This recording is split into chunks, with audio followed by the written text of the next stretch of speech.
Now, I want to share a story with you, and this is actually an article that I wrote over the weekend called All Wars Are Bankers' Wars. And I went in, I did a lot of research. It's posted to the front page of whatreallyhappened.com. I understand it's already gone viral. It's being reposted around the web.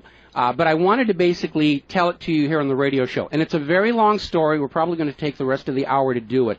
But it's something that you need to understand, that all of these wars and assassinations that we're told are crazed lone nut assassins or weapons of mass destruction or bringing democracy, all of them track back to the private central bankers as the initiating event. And the more you study this, the more you will realize all the wars are wars for the bankers, for the private central bankers. And I know a lot of people are going to have difficulty comprehending this. Just how many of these wars we have fought as a nation were fought for no other purpose than to force private central banks onto nations that did not want them. So we're going to have a few examples so you understand why at this particular time in history the United States government is mired in so many wars against so many foreign nations. And there's plenty of precedents for this. Now, going back to the beginning, the United States fought the American Revolution primarily over King George III's Currency Act, which forced the colonists to abandon their own government-issued currencies and conduct business only using printed banknotes borrowed at interest from the Bank of England. If you go back to the writings of Ben Franklin, direct quote, the refusal of King George III to allow the colonies to operate an honest money system which freed the ordinary man from the clutches of the money manipulators was probably the prime cause of the revolution. That's Ben Franklin. Now, our public schools don't teach that because you're not supposed to know that the bankers were really behind the American Revolution. After the Revolution, the United States adopted a revolutionary, radically different economic system in which the government issued its own value-based currency so that private banks couldn't skim the wealth of the people through interest-bearing banknotes.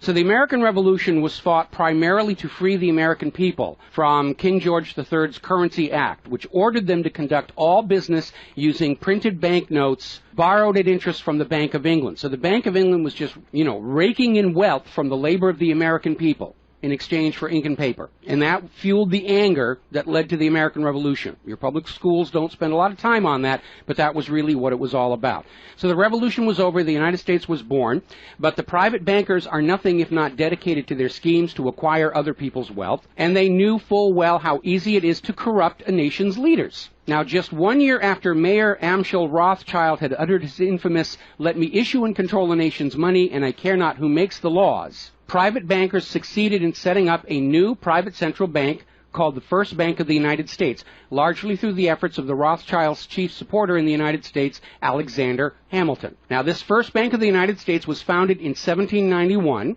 and by the end of its 20-year charter, the First Bank of the United States had almost ruined the nation's economy while enriching the bank's owners. As a result, Congress refused to renew the charter and signaled their intention to go back to a state-issued, value-based currency on which the people paid no interest at all to any banker. This resulted in a threat from Nathan Mayer Rothschild against the U.S. government. Quote, "Either the application for renewal of the charter is granted, or the United States will find itself involved in a most disastrous war." End quote. Congress still refused to renew the charter for the First Bank of the United States, whereupon Nathan Mayer Rothschild railed, quote, "Teach those impudent Americans a lesson. Bring them back to colonial status." End quote. Financed by the Rothschild-controlled Bank of England, Britain then launched the War of 1812 to recolonize the United States and force them back into the slavery of the Bank of England's banknotes, or to plunge the United States into so much debt they would be forced to accept a new private central bank. And the plan worked.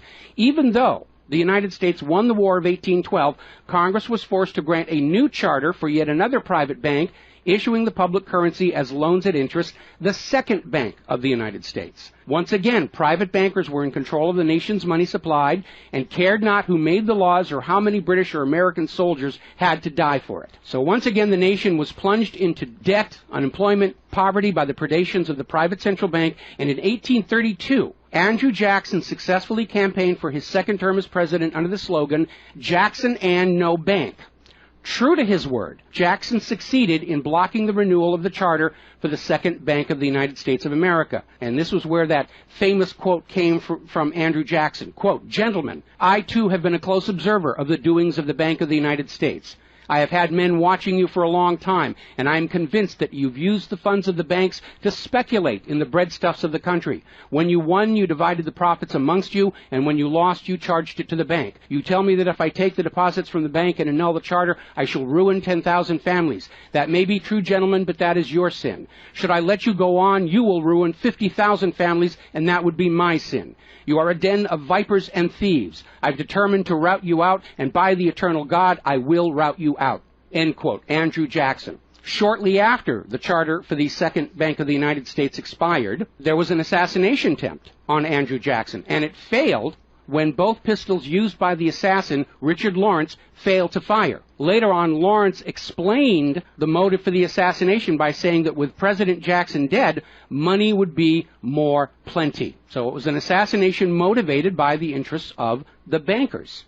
Now, our public school system is as subservient to the bankers' wishes to keep certain history from you, just as the corporate media is subservient to Monsanto's wishes to keep the dangers of GMOs from you, and the global warming cult's wishes to conceal from you the fact that Earth has actually been cooling for the last 16 years. So it should probably be no surprise that the financial dimension of the Civil War are not well known to the average American. It's portrayed in our history books and our popular media as an internal dispute over slavery, but in fact it was a war with global implications. When the Confederacy seceded from the United States, the bankers once again saw the opportunity for a rich harvest of debt and offered to fund Lincoln's efforts to bring the South back into the Union at 30% interest.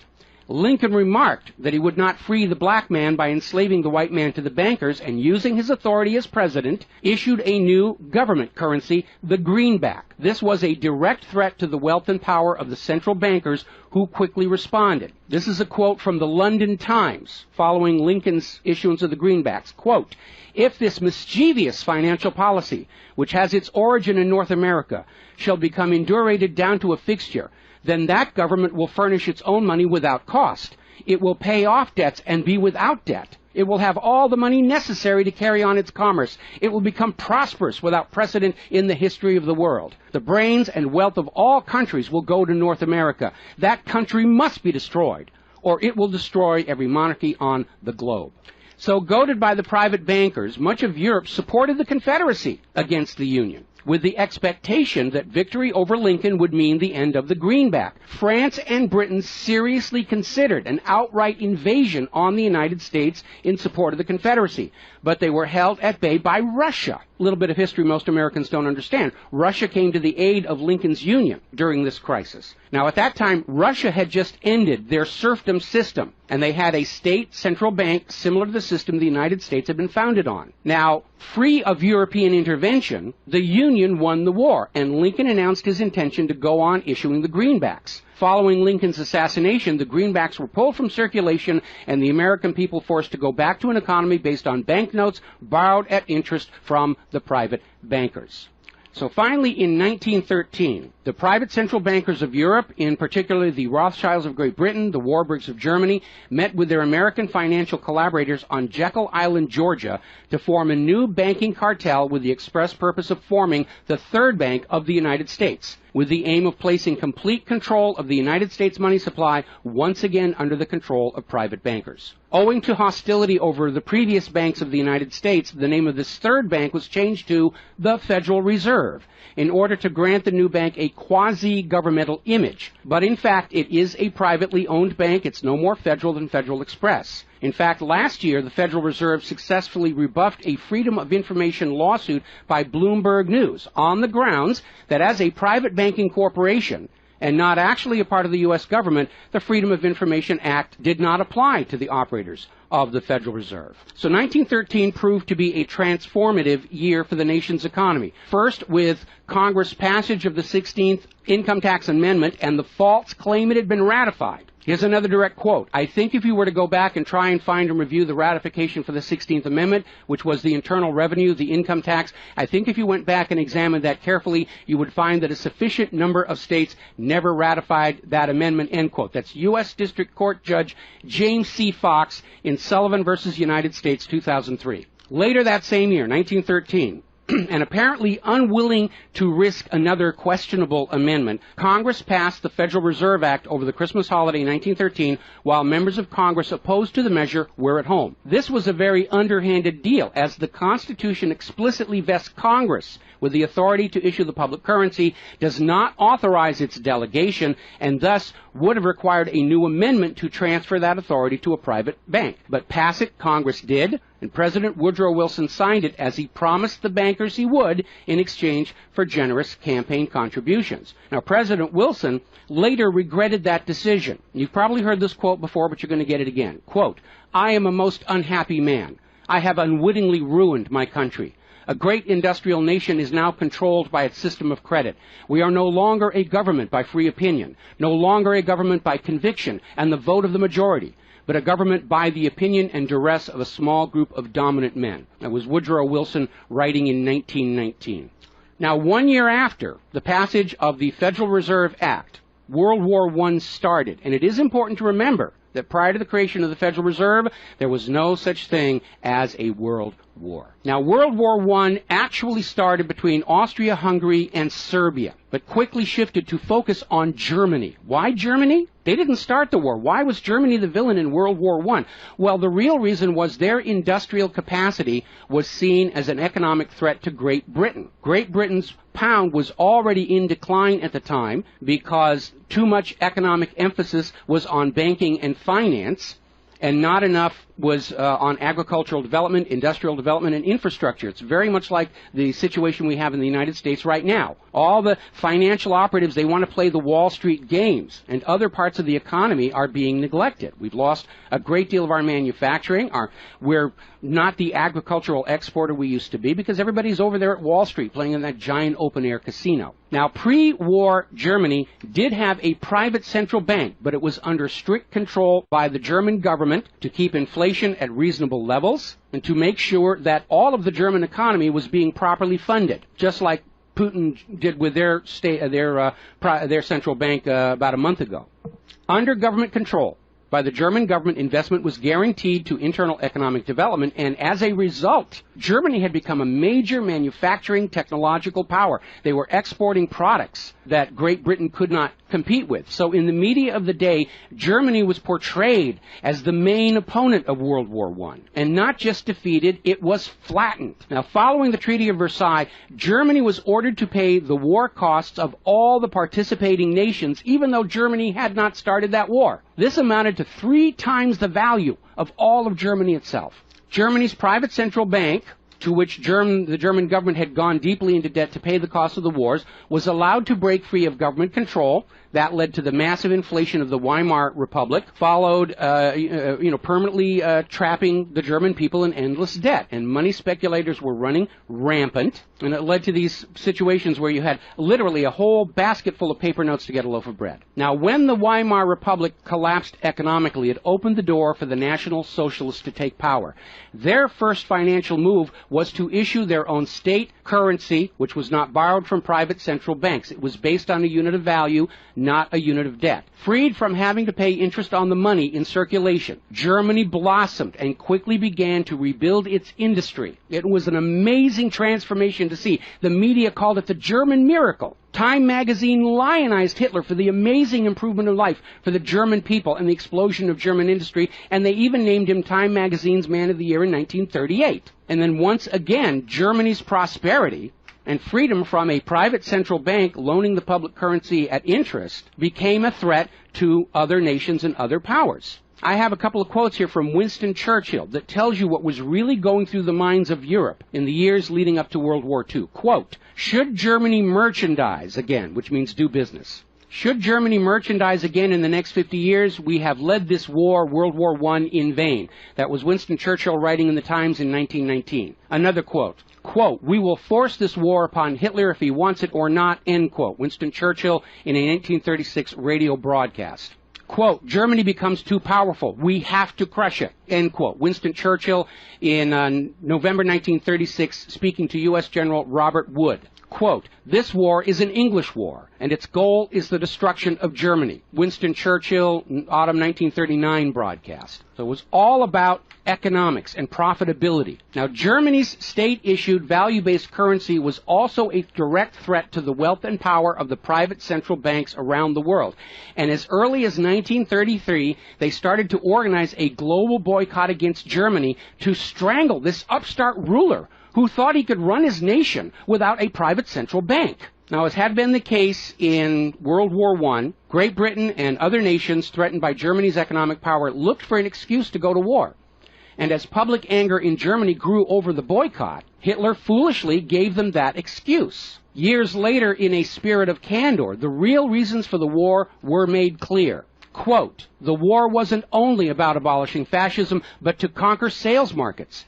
We could have, if we had intended so, prevented this war from breaking out without doing one shot, but we didn't want to." End quote. Winston Churchill to Harry Truman, March 1946. One more quote here. Quote, "Germany's unforgivable crime before World War II was its attempt to loosen its economy out of the world trade system and to build up an independent exchange system from which the world finance couldn't profit anymore. We butchered the wrong pig." End quote. Winston Churchill writing in his book, The Second World War.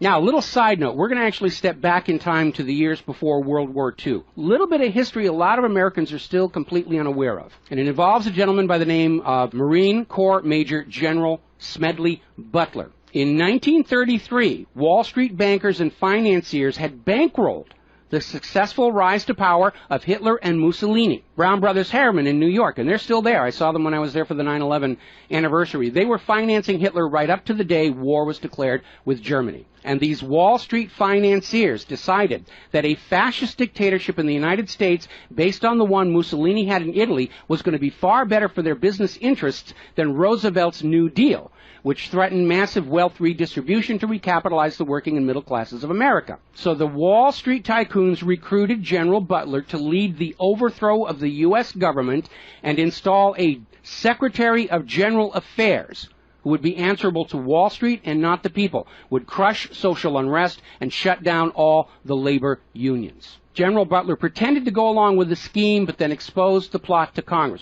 So they recruited Marine Corps Major General Smedley Butler to lead this coup d'etat because Butler was very popular with the soldiers, and his image as part of this move would help convince the military this was the right thing to do. Now, to his credit, Major General Smedley Butler, remembering his oath to the Constitution, pretended to go along with the scheme, but then exposed the plot to the United States Congress. Congress, then as now in the pocket of Wall Street bankers, refused to act. When Roosevelt learned of the planned coup, he demanded the arrest of the plotters, but the plotters simply reminded Roosevelt that if any one of them were sent to prison, their friends on Wall Street would deliberately collapse the still fragile U.S. economy and blame Roosevelt for it. So Roosevelt was unable to do anything about this attempted coup d'etat until the start of World War II, at which time he prosecuted many of the plotters under the Trading with the Enemy Act. Now, mostly it was glossed over. Oh, it's just a rumor, unfounded, it's wacko conspiracy theory. But in 1967, the congressional minutes of Smedley Butler's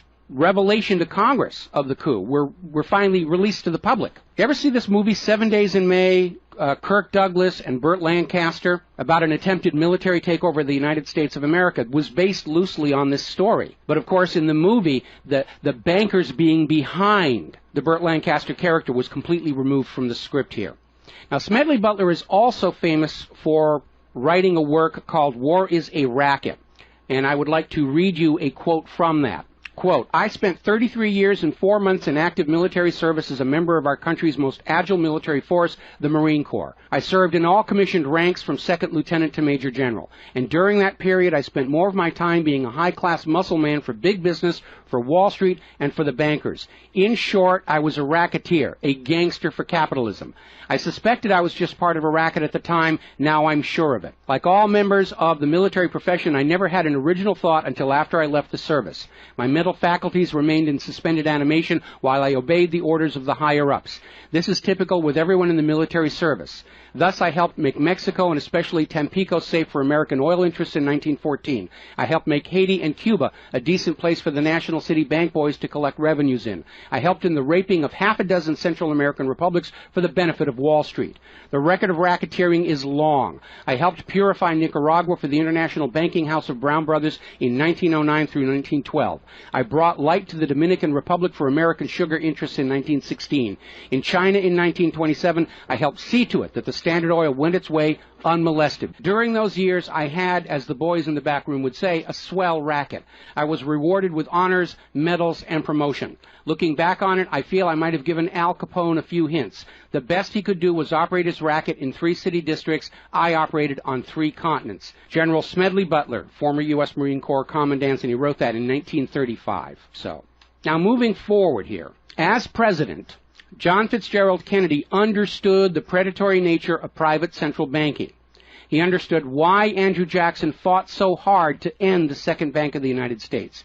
So Kennedy wrote and signed Executive Order 11110, which ordered the U.S. Treasury to issue a new public currency called the United States Note. Now, Kennedy's United States notes were not borrowed from the Federal Reserve. They were created by the U.S. government and backed by the silver stockpiles held by the U.S. government. It represented a return to the system of economics the United States had been founded on, and it was perfectly legal for Kennedy to do so under the Constitution. All told, some $4.5 billion went into the public circulation, which eroded interest payments to the Federal Reserve and loosened their control over the nation. 5 months after signing Executive Order 11110, John F. Kennedy was assassinated in Dallas, Texas, and the United States notes pulled from circulation and destroyed. Following Kennedy's assassination, John J. McCloy, president of the Chase Manhattan Bank and president of the World Bank, was named to the Warren Commission. Now, I don't care how good a banker he is, he's not qualified to be investigating a murder, which is what we were told the Warren Commission was all about, to get the truth of the assassination. But we all know that the Warren Commission was there to cover up what was going on, and obviously we can presume safely that John J. McCloy's presence on the Warren Commission was to make sure the American public never got even a hint of the financial dimensions behind the assassination. So, as we enter the 11th year of what I am certain future history will most certainly describe as World War III, we need to examine the financial dimensions behind all these wars. Why are we here? Why are our children being killed and crippled? Is this another war for the profit of the private central bankers? And the answer is yes. Now, toward the end of World War II, when it became obvious that the Allies were going to win and dictate the post-war political environment, the major world economic powers met at Bretton Woods, a luxury resort in New Hampshire, in July of 1944, and they hammered out the Bretton Woods Agreement for International Finance. The British pound lost its position as the global trade and reserve currency to the U.S. dollar. There are indications this was part of the price demanded by Roosevelt in exchange for the U.S. entry into the war. Now, absent the economic advantages of being the world's go-to currency, Britain was forced to nationalize their Bank of England in 1946.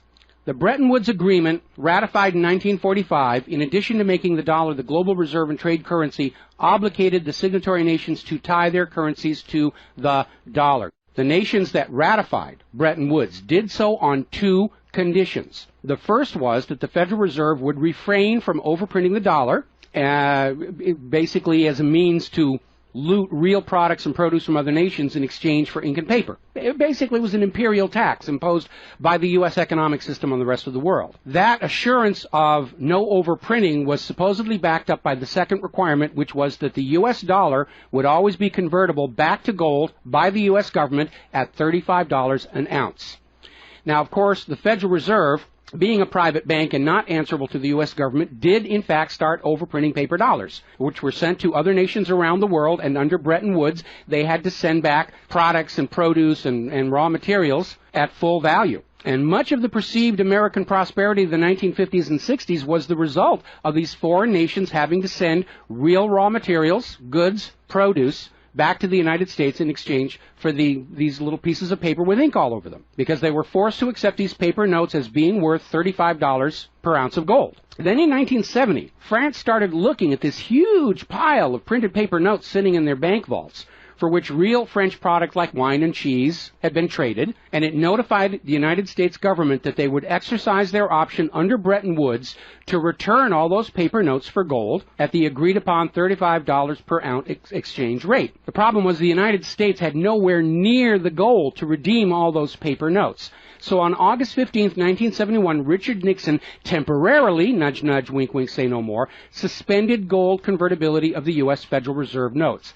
This Nixon shock, as it was termed at the time, effectively ended Bretton Woods, and many global currencies started to delink from the U.S. dollar. And it created another problem, because the United States had been collateralizing their loans, money borrowed from other governments and foreign investors, with the American nation's gold reserves. And with the awareness that there wasn't enough gold to redeem all the Federal Reserve notes, lenders to the U.S. were starting to wonder, did the U.S. government have enough gold to collateralize their outstanding debts? Foreign nations began to get very nervous about the loans to the United States, and they were understandably reluctant to loan any additional money without some form of collateral.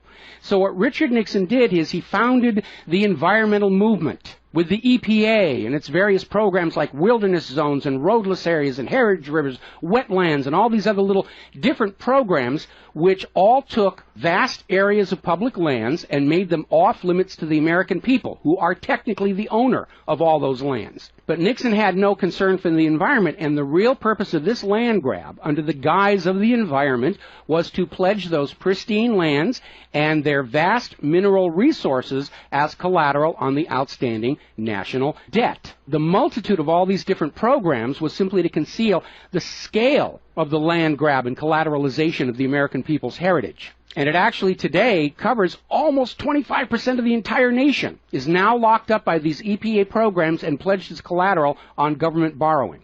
Now, with open lands, available lands for collateralization already in short supply, the U.S. government embarked on a new program to shore up sagging international demand for the dollar.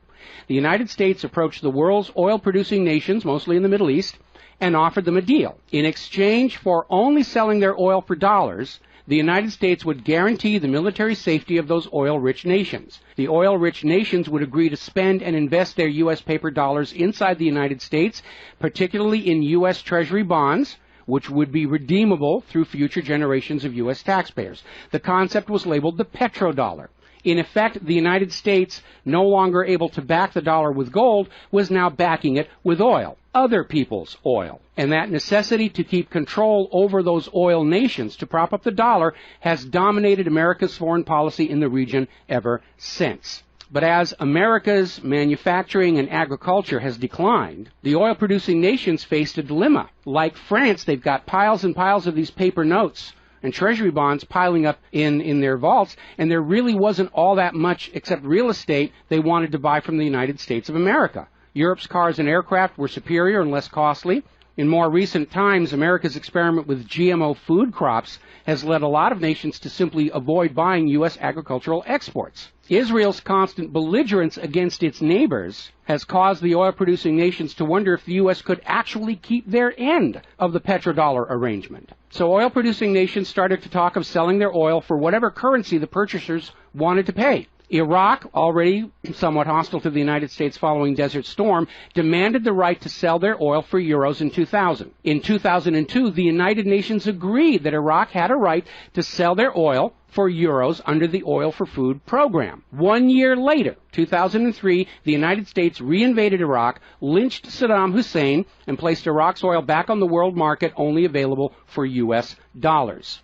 Now, the clear U.S. policy shift following 9/11, away from at least attempting to appear to be an impartial broker of peace in the Mideast to one of unquestioned support for Israel's aggressions, only further eroded confidence in the petrodollar deal, and even more oil-producing nations started openly talking of trading their oil for other global currencies. So over in Libya, Muammar Gaddafi had instituted a state central bank and a value-based trade currency, the gold dinar. Gaddafi then announced that Libya's oil was for sale, but only for the gold dinar. Other African nations, seeing the rise of the gold dinar and the euro, even as the U.S. dollar continued its inflation-driven decline, flocked to the new Libyan currency for trade.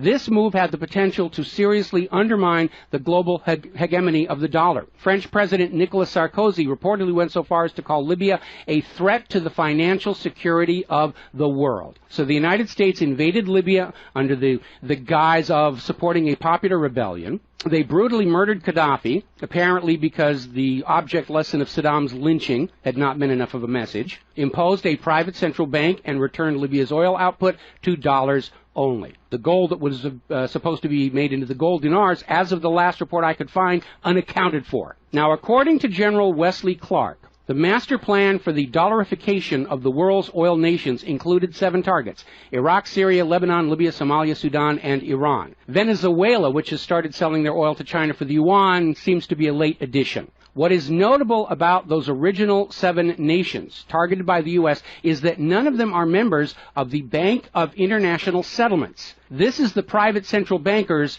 private central bank located in Switzerland. That meant that those 7 targeted nations were deciding for themselves how to run their nation's economies rather than submitting to the international private central bankers. Now, of course, the bankers' gun sights are on Iran, which dares to have a government central bank and sell their oil for whatever currency they choose. The war agenda for Iran is, as always, to force Iran's oil to be sold only for dollars and to force them to accept a privately owned central bank. Now, you have been raised by a public school system and a media that constantly assures you that the reasons for all these wars and assassinations are many and varied. We're bringing democracy to the conquered lands. We hear that a lot. When actually the U.S. hasn't. The usual result of a U.S. overthrow is the imposition of a pro-business, pro-Wall Street, pro-U.S. dictatorship. Good example, the 1953 CIA overthrow of Iran's democratically elected government of Mohammad Mossadegh and the imposition of the Shah. Or the 1973 CIA overthrow of Chile's elected government of President Salvador Allende and the imposition of the dictator Augusto Pinochet. Another one of the excuses we'll get is we have to save the people from a cruel oppressor. That's the one they're using in Syria right now. Revenge for 9/11. That was a big one going into Iraq. And then later on, President Bush was caught on video saying, no, Iraq had nothing to do with 9/11. And behind all of them, that tired, worn-out, catch-all excuse for invasion, weapons of mass destruction. Assassinations are always passed off as crazed lone nuts to obscure the real agenda. And the real agenda of the bankers is very simple. It is enslavement of the people by creation of a false sense of obligation. Now, that obligation is false because the private central banking system by design creates more debt than money with which to pay the debt. There is no way out the way it's set up. It's impossible to escape as long as you're playing by their rules. And you need to understand, private central banking is not science. It is a religion. It's a set of arbitrary rules created to benefit the priesthood, meaning the bankers, and it is supported only because people believe this is the way it's supposed to be.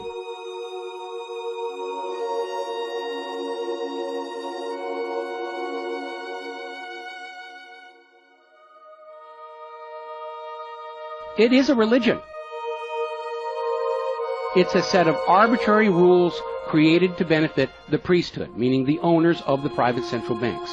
The fraud persists with often lethal results only because the people are brainwashed into believing that this is the way life is supposed to be, and no alternative exists or should even be dreamt of.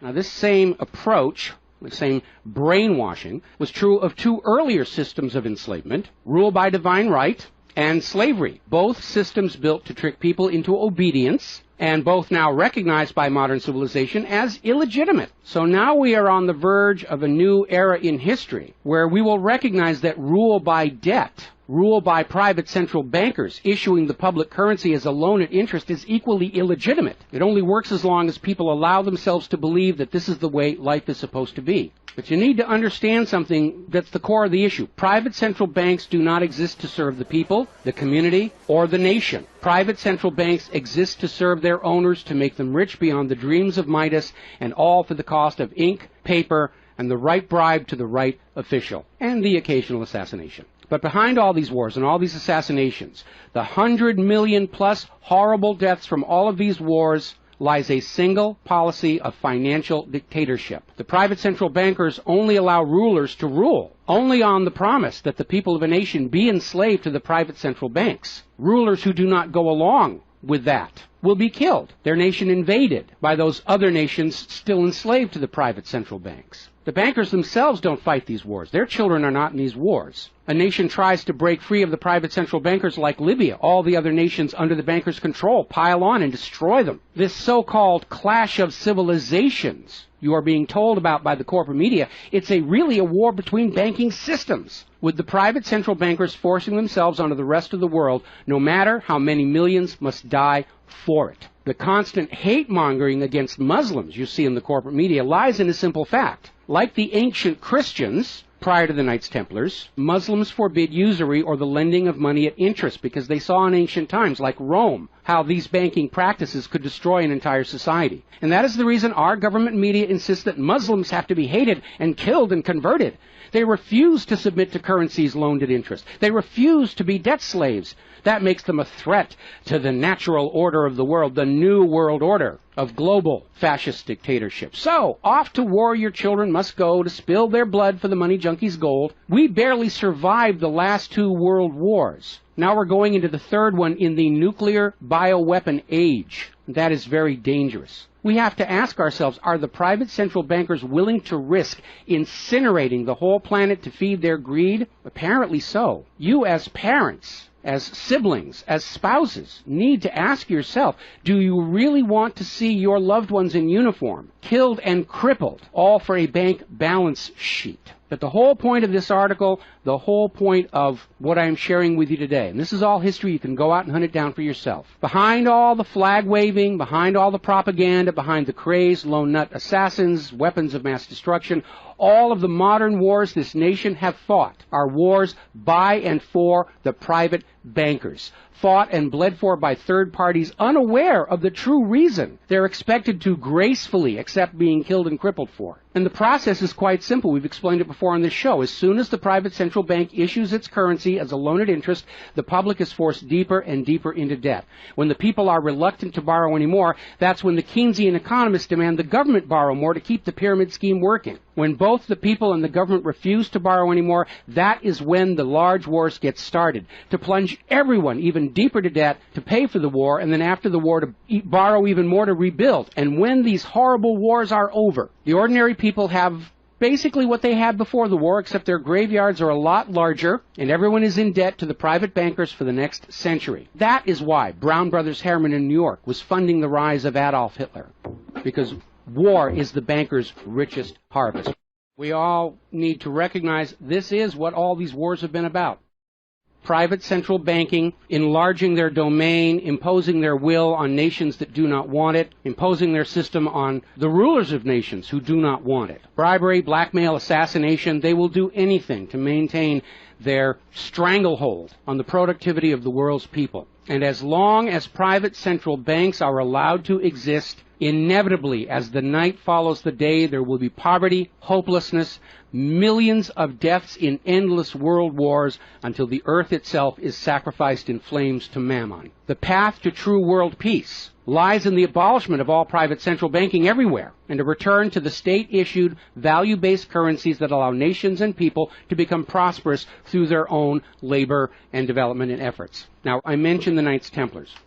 Prior to the Knights Templars, Christianity, like Islam, forbade usury because Christianity, much of Orthodox Christianity, came out of Rome, and they had seen firsthand what debt-based economies do, even to the Roman Empire. They'd seen it firsthand, so they had a ban on usury. And the Knights Templars were able to basically either bribe or blackmail the Pope to get a special dispensation that allowed them to rent money, is what they called it. They didn't call it usury, they called it renting money. A lot of modern predatory banking practices were pioneered by the Knights Templars. and they plunged Europe into hopelessly unpayable debt until finally French King Philip IV, otherwise known as Philip the Fair, did the only solution he could do, because he understood as long as you believed in the rules of the bankers, as long as you played by the rules they created to serve themselves, you are hopelessly trapped. And so Philip thought outside the box, and I know he's demonized for it, but in looking at the history of the Templars, it was his last resort. He sent messages to all of the regions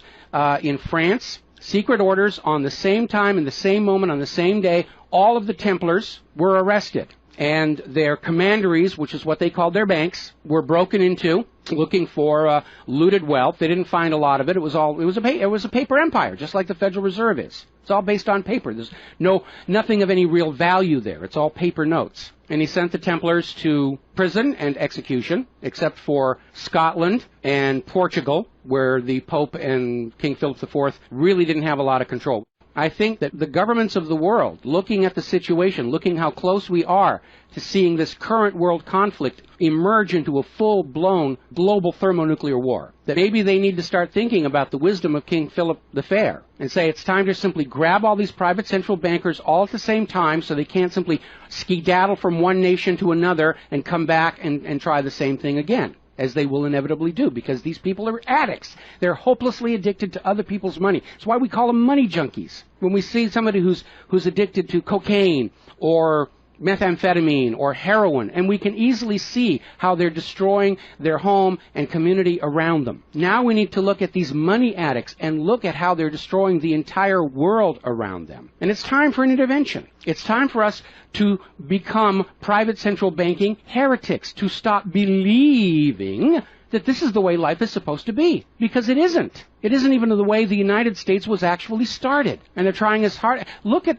the destruction of our nation. We used to be the world's greatest nation. Now the most generous estimate is we're down to number 16 and still falling. And yet, despite the destruction to our nation, its infrastructure, its children, its quality of medical care, the quality of its manufacturing output, we still are compelled somehow to go out and force this same banking system onto the rest of the world at the point of a bayonet. Does that make any sense at all? Not to a rational human being. To a money junkie, yeah, it's perfect. But we're really at a crisis point in history. And the first step to resolving that crisis, to not let it go any further into a potential nuclear war, is to recognize that private central banking, ruled by manufactured illusion of debt, is no more legitimate a system of governance than rule by divine right or rule by slavery. We all need to recognize the true cause of all the pain and suffering and wars. It's not the terrorists, it's not Al-Qaeda. These are just distractions and set pieces put in front of your eyes so you can't see the very clear pattern behind much of modern human history. It's a war of banking systems, with the predatory private central banks seeking to eradicate any nation and any ruler that would dare try and operate their economy outside the control of the private central bankers. That's the real cause for the war. Is it something you're willing to fight and die for, to support these private central bankers? Is it something you're willing to let your sons and daughters and brothers and sisters be blown to bloody bits for, so the money junkies can have their latest fix, just a little tiny bit more gold or a little larger number on the bottom of that brokerage statement, so they can have today's thrill, their fix of money that is bought with the blood of your children? I don't think so. But the time has come to point out what really is the cause of all causes behind all the wars and suffering that our planet is having to endure and our people are having to endure. The common enemy of all humankind are private central banks issuing the public currency as a loan at interest. And as history will show, they will do anything, up to and including global wars, to keep their lock on yours and your children's future economic well-being and productivity. We're not a free society. Media will tell us that we're free, but we're not free. We are slaves. Our slave chains are made of paper, and that paper is the Federal Reserve note. Too few of our leaders have tried to stand up to this system of enslavement, usually with lethal results. But if all the people of the world at the same time stand up and say no more private central banks, it will come crashing down, just as slavery did, just as rule by divine right did, and then we'll be embarking on a new era in human history, where the emphasis on social development is on the people and not on the money junkies.